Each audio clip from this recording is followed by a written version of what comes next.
Mətbəximdən hamıya salamlar. Şərbətli şirniyyat olan şəkərparə hazırlayıram.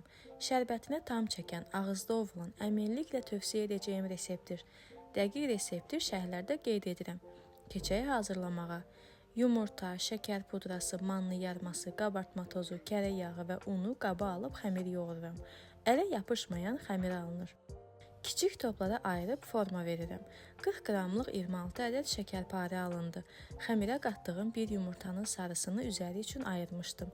Çəngəllə bəzək verib 180 dərəcəlik isitdiyim sobada üzərləri qızararaq bişməyə göndərirəm. Şərbəti hazırlayıram. Şəkər tozuna su əlavə edib qarışdırıb ocağa alıram.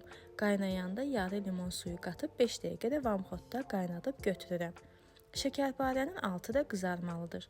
Sobadan çıxan şəkərparələrin ilk istiliyi çıxan kimi şərbətə əlavə edib 1 saat dinləndirirəm və bal kimi şipşirin şəkərparələrim servisə hazırdır. Hazırlayacaq olan hər kəsə nuş olsun.